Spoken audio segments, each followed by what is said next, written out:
حالا که چی اینجا نشستی؟ گرفتنش تمام شد رفت. تو هم که نمیتونی باش کاری بکنی، لااقل اینجوری قانون حقشو میذاره کف دستش. تکلیف پولا چی میشه؟ خب لابد پلیس همشو پیدا میکنه دیگه. با پیمان چیکار میکنن اونور؟ من چه میدونم، بیا بریم. چری برگردم خونه. پاشو فعلا بریم تکیه، بعدا راجع به این موضوع فکری میکنیم. آقا جون تو اونقدی هم که میگی آدم تلخی نیستا، اتفاقا خیلی خوبه، با احساسه. پاشو آقا شارخ، پاشو بریم. معلوم نمیشه بیاد تکیه. برو. خجالت بکشین، حرفات چیه؟ بچه بازی در نیار، مهمون امام حسینی. خیلی خوب، تو برو من. باش زود بیا.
چی شده؟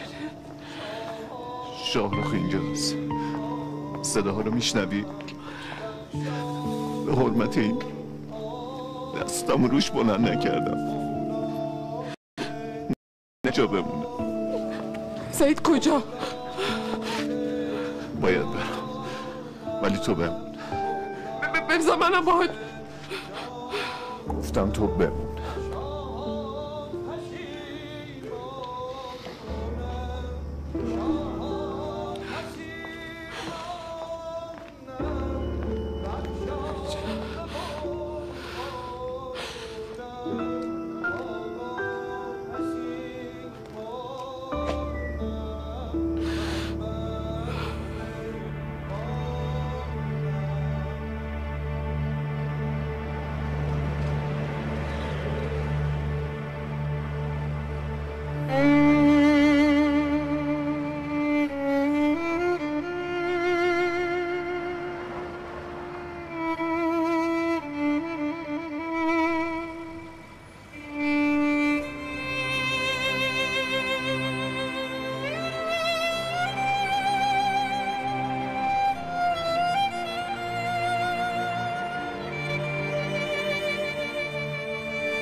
ریز بریز دقیق بنویس خب حساب کتابش درست باشه. خلاص اینجا بابا اینجا. سلام. زین الدین خوش اومدی بابا جون، خوش اومدی. اینجا کنارتر. آها خدا اجرتون بده. به سلامتی دستی در راه میفته نه؟ ان شاء الله. الحمدلله.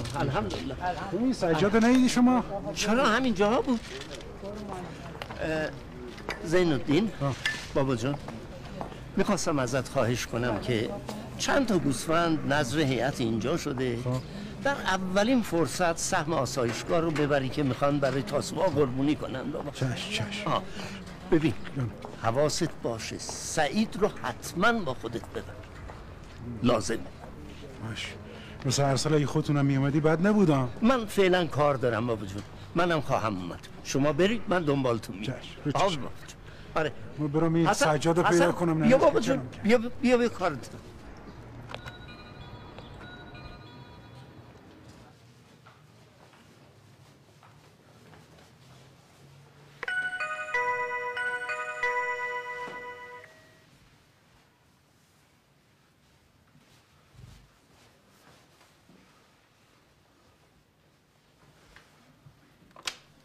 بله جناب آقای فرومند، شما؟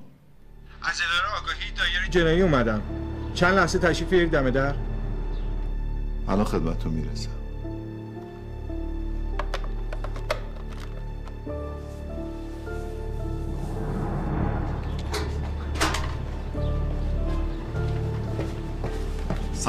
سلام علیکم. در خدمتتون هستم. شما از شرکتتون خبر داری؟ چطور مگه؟ متاسفانه همکارتون آقای سالاری به قتل رسیده. سیاوش کشته. کی؟ چطور؟ البته متهم به قتل دستگیر شده. مقدار زیادی پول، دلار و اینجور چیزا همراهش بوده که فکر کنم بی ارتباط با شرکت شما نباشه.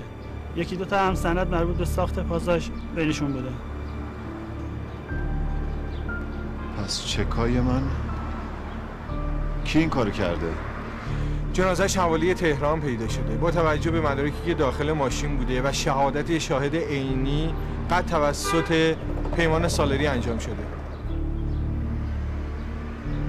این پیمان سالاری با مقتول سیاوش سالاری نسبتی داره؟ دقیقاً برادرزاده سیاوشه. لطفاً بعد از عاشورا برای پاره‌ای از توضیحات تشریف بیارید در آگاهی. از تهران هم خارج نشید. خداحافظ شما. بفرمایید.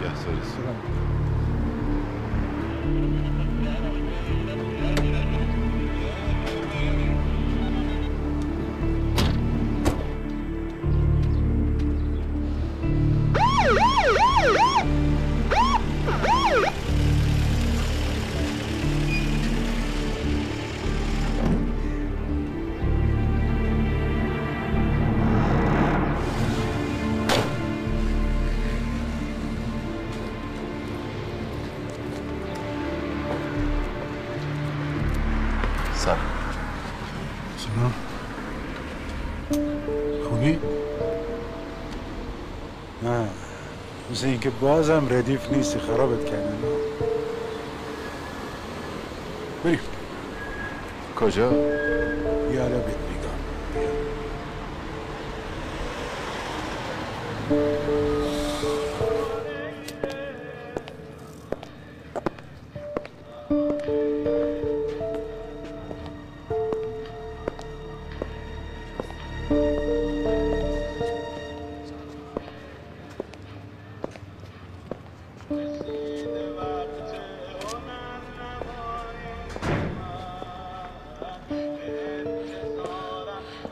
عزیز نیومد، نگرانشم. آقا زیندین فرستادم دنبالش، نگران نباشه، هر جا باشه پیداش میشه. پس من میرم. کجا؟ میرم پیش امیرعلی، دلم آروم نداره. از شیرخوارگاه از دیروز تا حالا چند بار زنگ زدن، چی بهشون بگم؟ خب بگو نیستش. الو. بله بفرمایید. نه نیستن ایشون، گرفتارن. والا من نمیدونم چی بگم، شما باور کنید ما گرفتاریم. خب بفرمایید من چی کار کنم؟ کی گفته ایشون به تعهداتشو عمل نمیکنه؟ بده من گوشی. یه لحظه گوشی بفرمایید. بله مشکل چیه آقا؟ عزیزم من خودم عصر میام اونجا در خدمت شما هستم، مشکل رو حلش میکنم. من در بس در خدمت شما هستم، هر مشکلی باشه من حلش میکنم. خوبه؟ بسیار خوب. منم از شما زیاد. بیا عزیزم. ممنون، دستتون درد نکنه.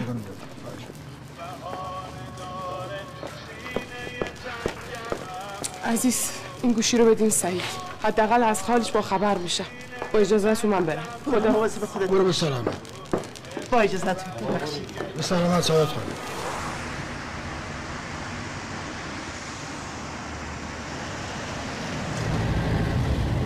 نمیخوای بگی کجا میریم؟ میریم آسایشگاه. آسایشگاه؟ آسایشگاه جانبازم. یه دوتایی گوسفند نزد اونجا بود که قربونی کردن، گوشتاشو میبریم میرسونیم برمیگردیم.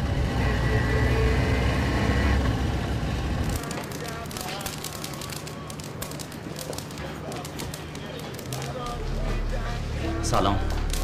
سلام حاج خانم. سلام حاج خانم، شاهرخ میخواد خودشو معرفی کنه. من خودم باهات میام. بریم. حاج آقا ببخشید. حاج آقا درست نیست کسی رو از عزاداری برای امام حسین محروم کنه. آخه سعادت خانم. خواهش میکنم. چشم. بیا بریم. الهی مادرت بمیره شاهرخ که در بیدار شدی. الهی من زهر و سادات تو رو به خدا تو رو به امام حسین بشرم این کارا چیه؟ خدا الهی دورت بگردم جوونه. من هم یه پسر تو خودت مادری میفهمی دیگه. نه بذار من با تو برم چه خواهی میفرم چون آقا سعید داداش بگذر. من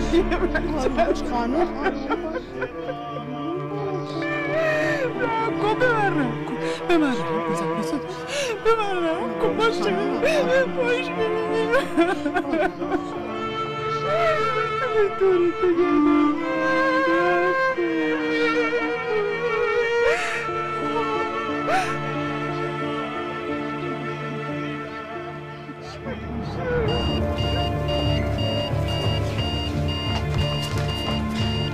چی شده یا خدا؟ چی شده؟ نمیتونم. فاطمه پرستار دکتر رو خبر کرده.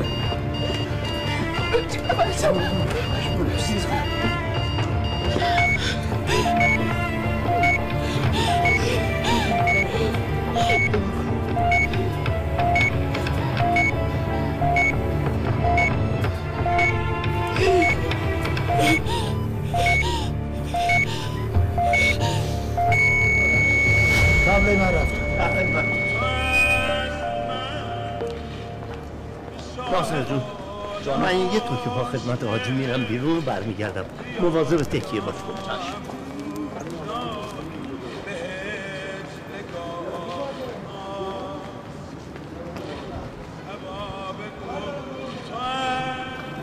به چی داری فکر میکنی؟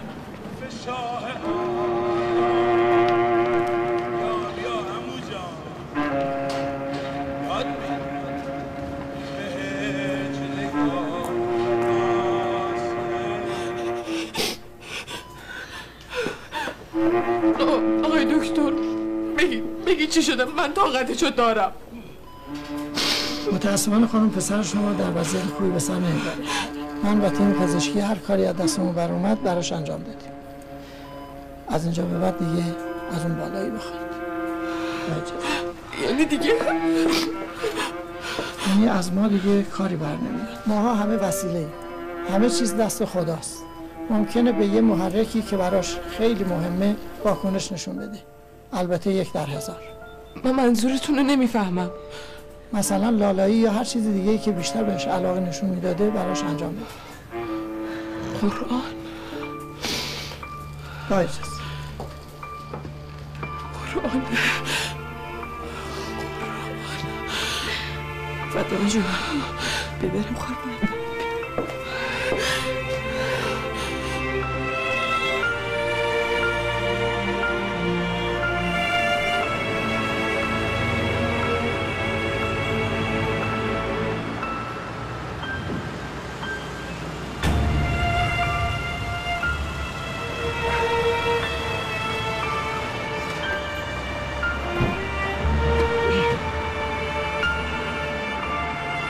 همینجا باید سرنام میاد. خب سلام حاجی، خوبی؟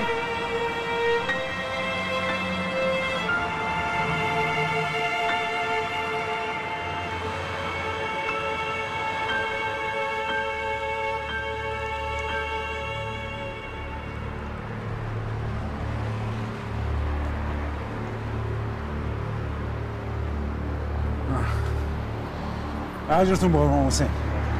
بیا اینا یه 2 تا گوشت قربونی. خب بدیشون دست حاجی بیکش.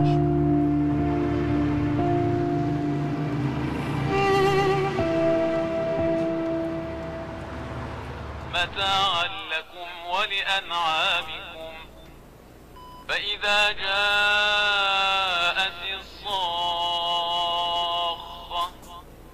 يوم يفر المرء من أخيه وأمه وأبيه وصاحبته وبنيه لكل امرئ منهم يومئذ شأن يغنيه وجوه يومئذ مسفرة ضاحكة مستبشرة ووجوه يومئذ عليها غبرة ترهقها قترة أولئك هم الكفرة الفجرة.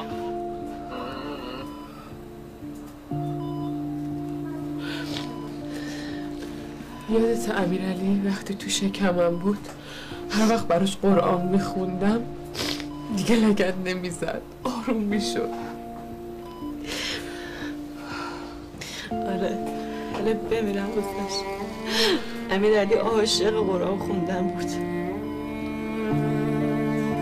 خدای شفاشو بده. خدا شفاشو بده.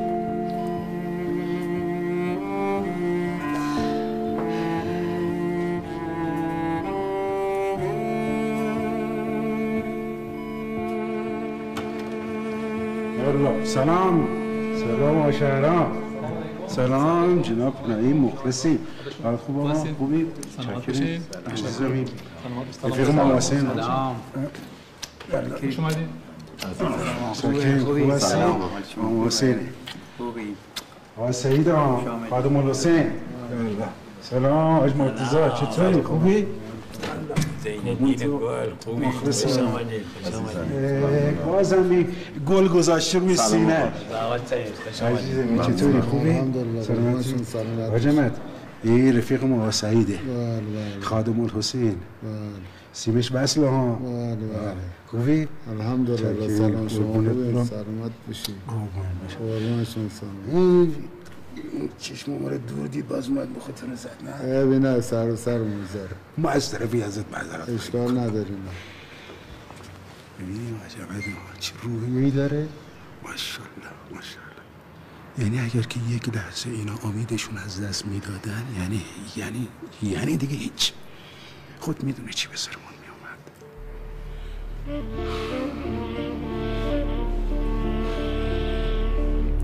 اینقدر شاکرن که با ایواز انگار نه انگار اتفاقی براشون افتاده. آره دکترها میخونه حاج احمد خودمونا. اینو میبینی؟ این داستان داره. یه همینطور که روزنامه آویزون روزنامه میخونه خبرهای روز با اطلاعان رو همین جزوه هاشو میذاره میخونه همین جمع امتحان میده. و فکر میکنه که درس به چه دردی آقا میخوره. ببین نعمت فقط این دست و پا نیست که نعمت امید و رحمت خدا. اینا خدا رو برای چیزا نمیخوان، داشته هاشونو برای خدا میخوان.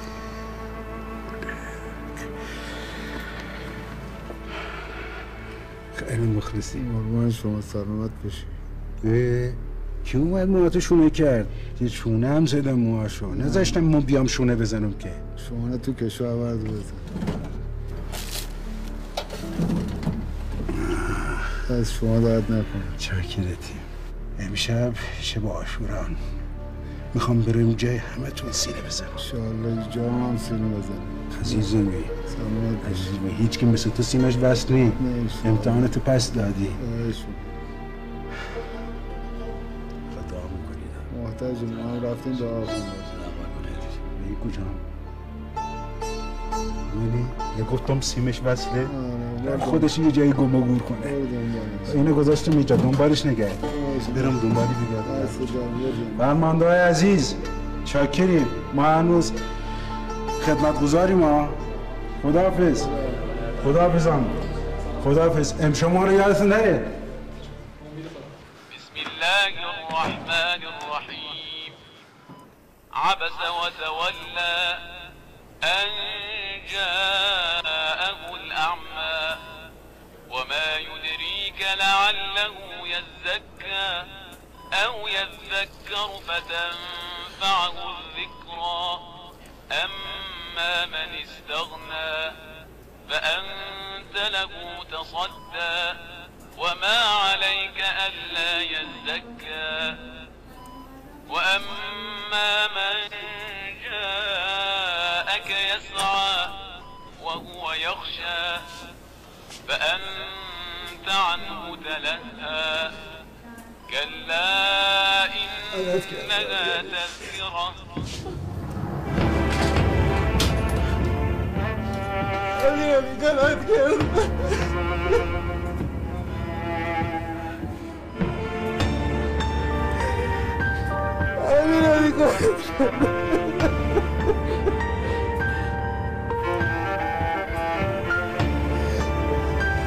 یا امام حسین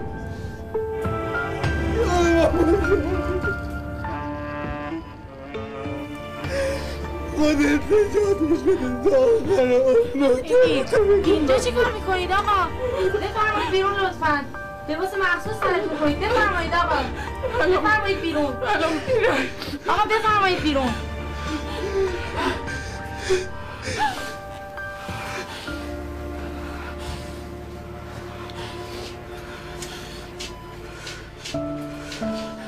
بفرمایید.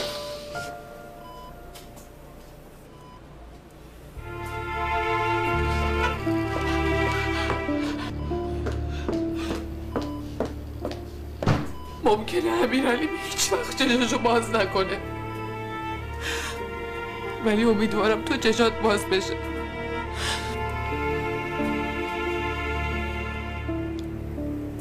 دنبالم کنی.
میشناسیش؟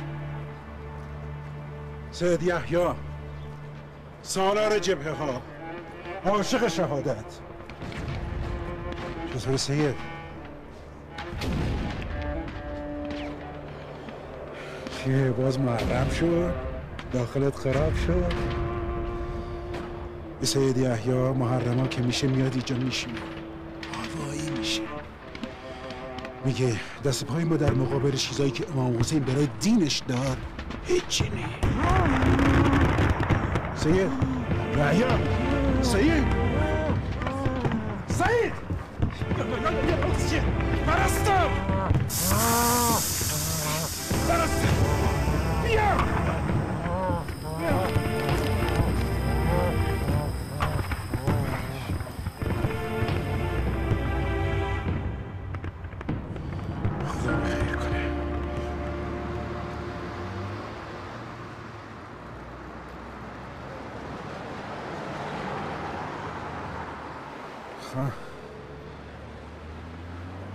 دیگه سوار شیم بریم، منتظرمونن.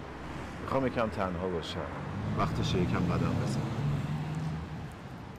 ای قربون دلت، این دفعه مسکن ما خرابش کردم، ببخش. خب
چرا این بلاها باید سر من بیاد؟ فقط سر تو نمیاد پسرم، سر هممون میاد. منتها هر کدوم به نوع شکلش فرق میکنه. اینها همش امتحان بابا جون، امتحان خداونده، نباید ازش فرار کرد. بزرگان دین ما همیشه در مقابل این بلاها سینه سپر کردن. میفرمایند درد باید درد به درد. درد دل میکش که درد دل دواست.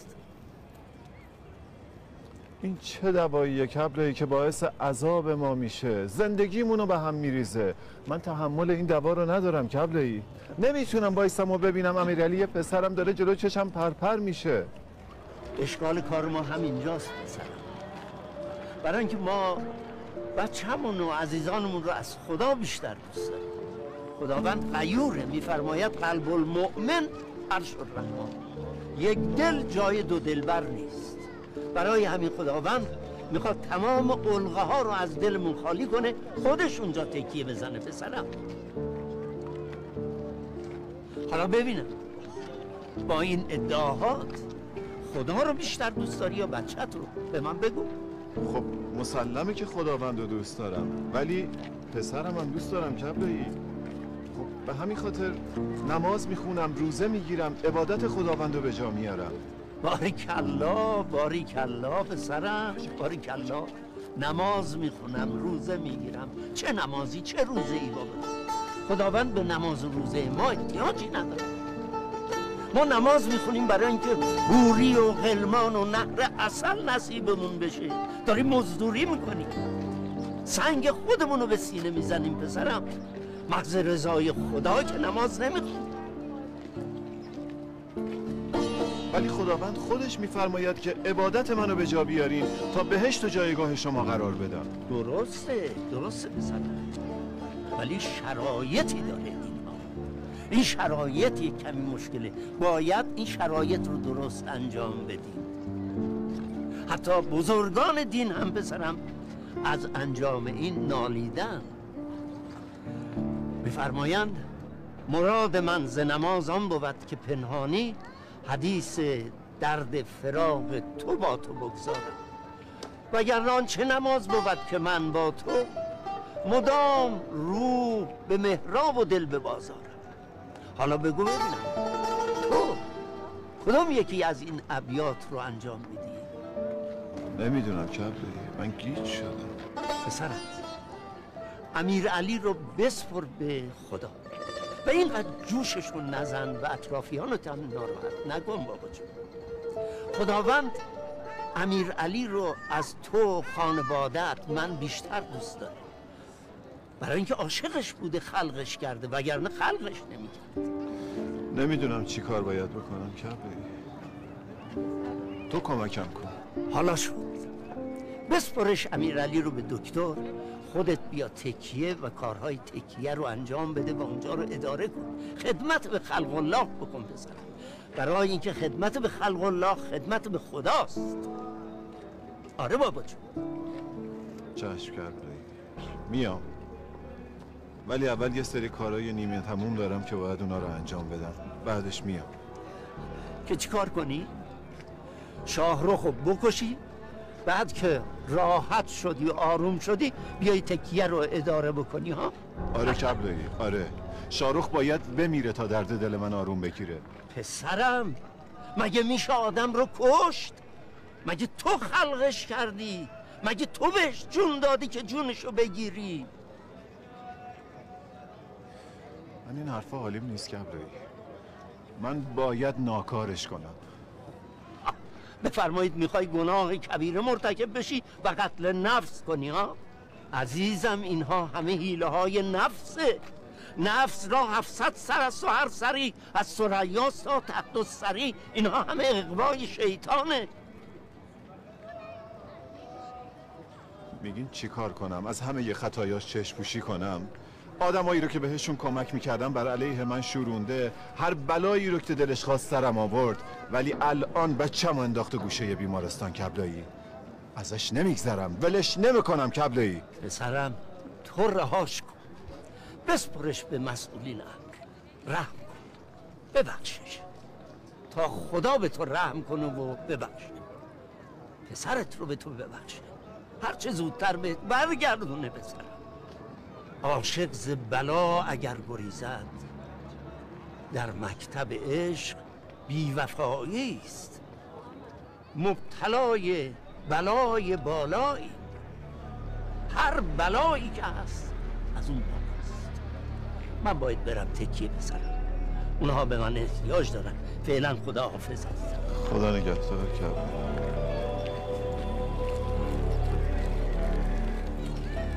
عاشق ز بلا اگر گریزد، در مکتب عشق بی‌وفایی است. کبلایی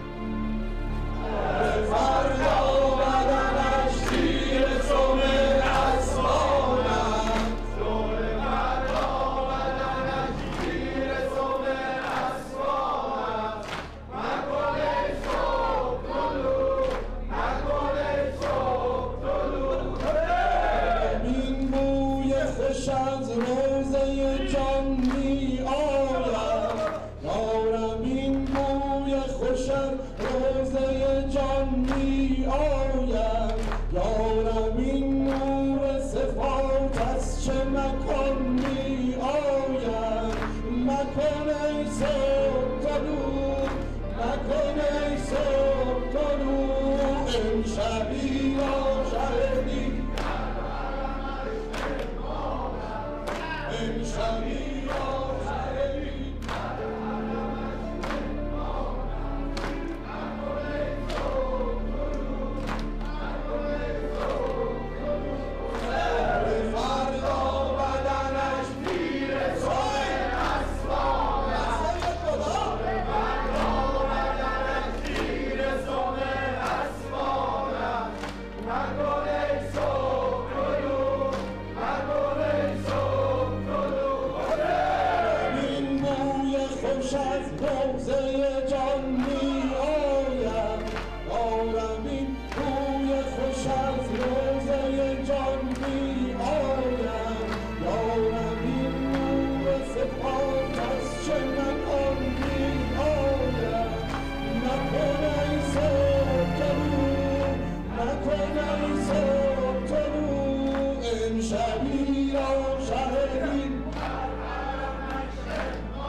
ناصر بیا اینجا.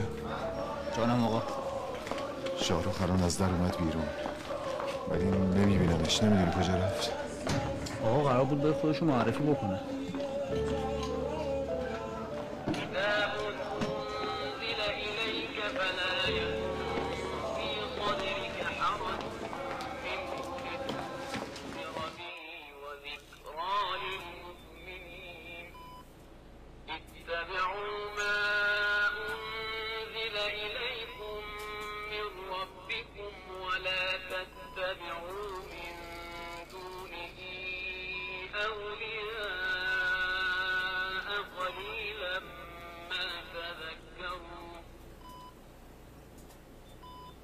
وكم من قرية أهلكناها فجاءها بأسنا بياتا أو هم ضائعون فما كان دعواهم إذ جاءهم بأسنا إلا أن قالوا إنا كنا اون پیش امیرعلی من میرم یه دقیقه نماز خونه برگشتم تو الذين أرسل إليهم ولنسألن المرسلين فلنقصن عليهم بعلم وما كنا غائبين. راستی میلاد این بچه‌ای که آوردن خیلی حالش بده، میگن حافظ کل قرآنه. آره شنیدم، دکترم گفت دیگه نمیشه کاری واسش کرد. بیچاره مادرش. شکر خدا شفاش بشه. ببین من بیمار تخلیه 27 اتاق یک بزن اونجا دکتر بده.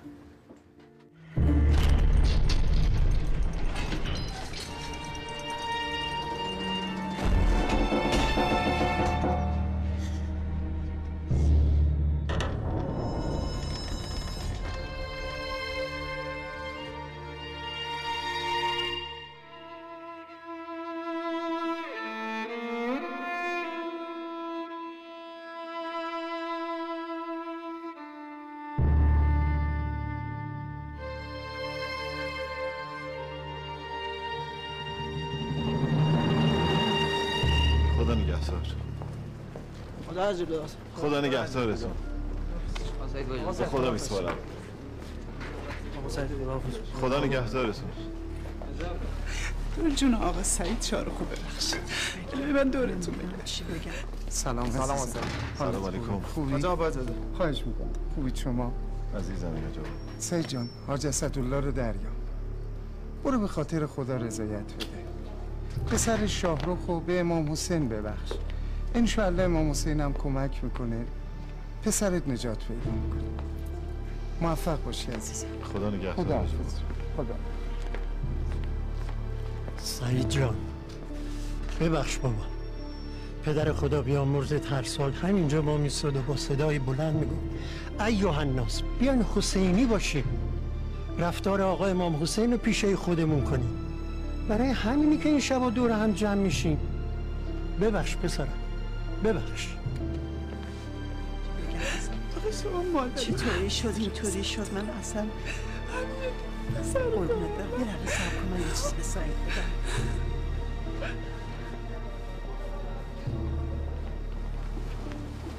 سعید جان. بله عزیز. مادرم گوشی تو بگیر.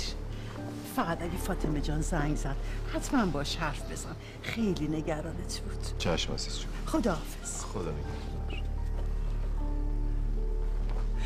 زهرا صادق یه دقیقه اجازه میدی من با آقا سعید صحبت کنم؟ آقا سعید. آقا سعید.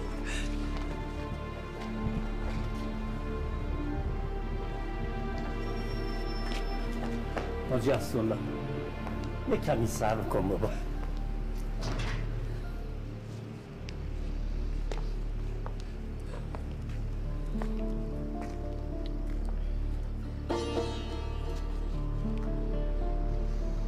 ده شب ماه محرم گذشت.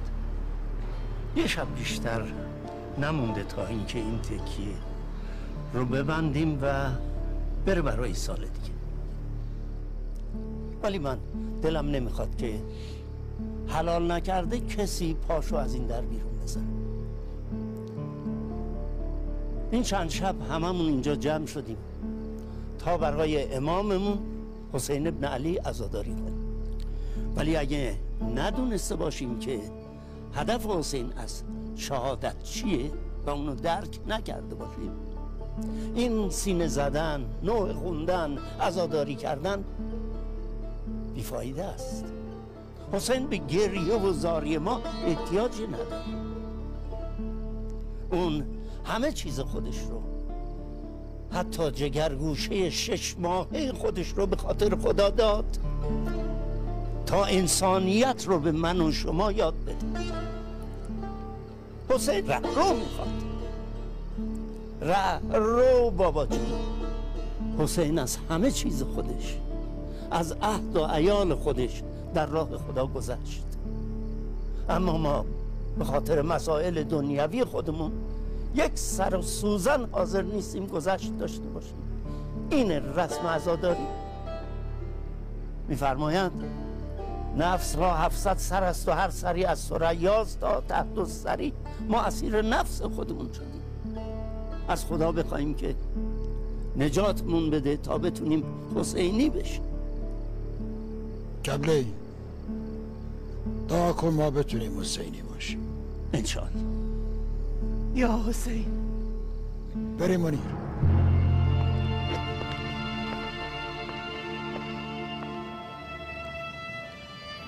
بابا جون.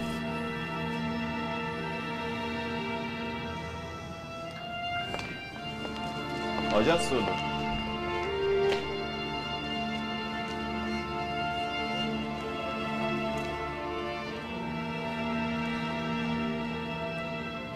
من شارخو بخشیدم و حلال کردم. میرم رضایت میکنم.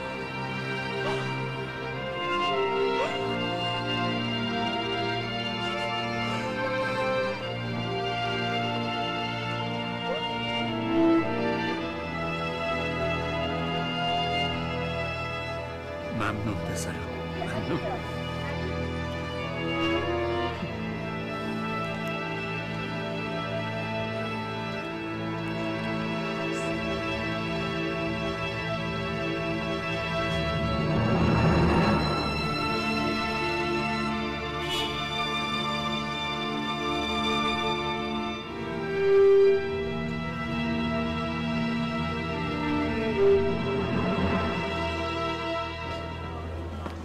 بیاین آقا،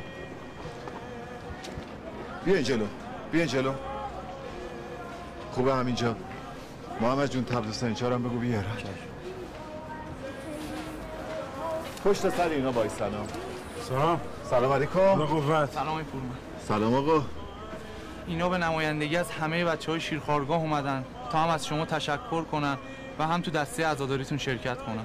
واسه عزاداری آقا ابا عبدالله که خوش اومدن، ولی تشکر بابت چی؟ بابت این همه محبتی که در حق این بچه‌ها کردین. سعید حاجی حسن‌الله میخواست تو کار خیرت شریک باشه.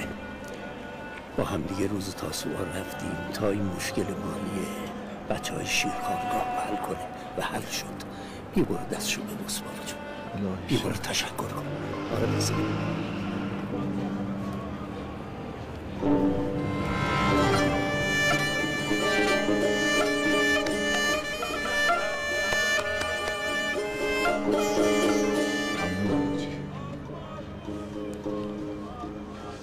بفرمایید آقایون بفرمایید حرکت میکنید.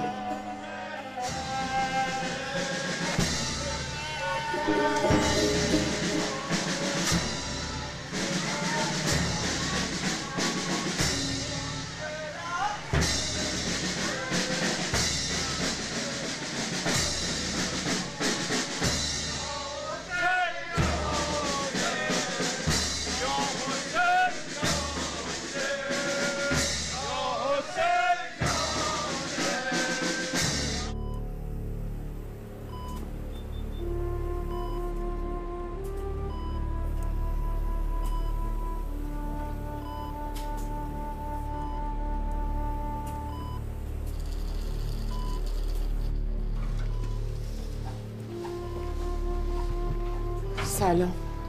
سلام. سلام داداش. سلام. امیرعلی چطوری؟ معلومه حسابی خسته شدین. برین استراحت کنین، من اینجا هستم. داداش راستی دکتر گفت براش قرآن بخونیم خوبه. دکتر گفت؟ آره. منظورش این بود که کارهایی که دوست داشته رو براش انجام بدیم. و امیرعلی هم که عاشق قرآن خوندنه. نگران نباشین، خودم براش میخونم. امشب شام غریبانه. تو هم که نذر داری. برو که نذرتو ادا کنی. باشه، پس ما میریم. خدافظ. خدا نگهدار. خدافظ داداش. خدافظ.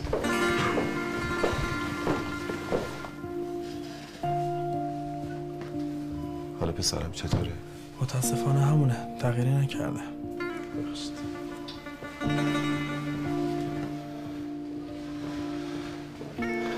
خدایا کمکم کن.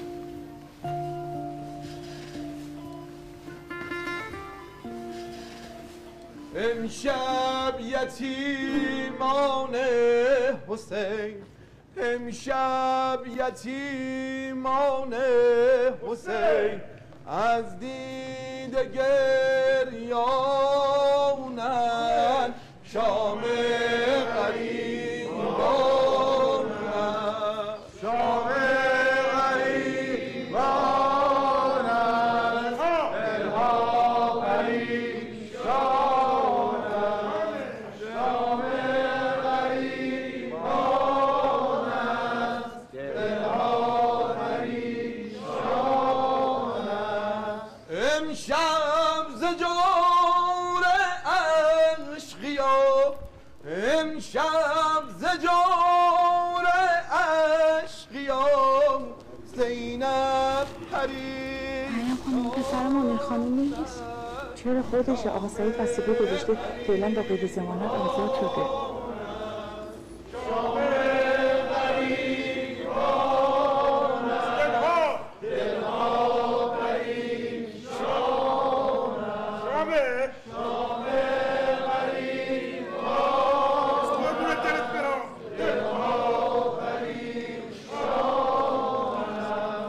سرها بروی نیزه ها، سرها بروی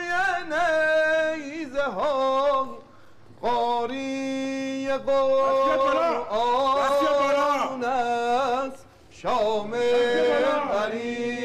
غریبان است شام غریبان است دلها پریشان است شام غریبان است دلها پریشان است ببینم هیچ بود لطف زینب خاک روزن میکنم لطف حیدر کار حیدر میکنم یا زینب یا زینب یا زینب یا زینب یا زینب إن ترني أنا أقل منك مالا وولدا فعسى ربي أن يؤتيني خيرا من جنتك ويرسل عليها حسبانا من السماء فتصبح صعيدا زلقا أو يصبح ماؤها غورا فلن تستطيع له طلبا وأحيط بثمره فأصبح يقلب كفيه على ما أنفق فيها وهي خاوية على عروشها ويقول يا ليتني لم أشرك بربي أحدا ولم تكن له فئة ينصرونه من دون الله وما كان منتصرا هنالك الولاية لله الحق هو خير ثوابا وخير عقبا واضرب لهم مثل الحياة الدنيا كماء إن أنزلناه من السماء فاختلط به نبات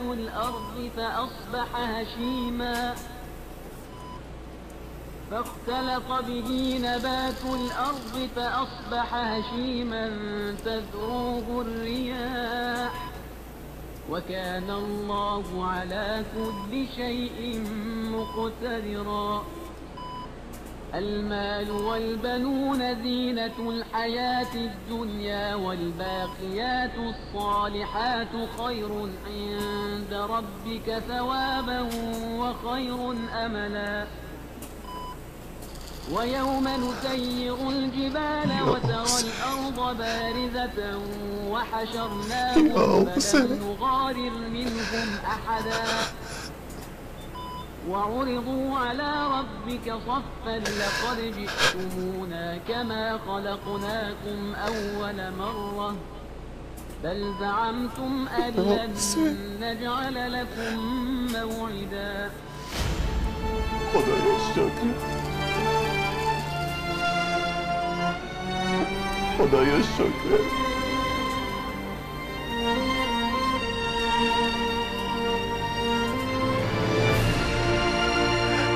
خدایا ممنونت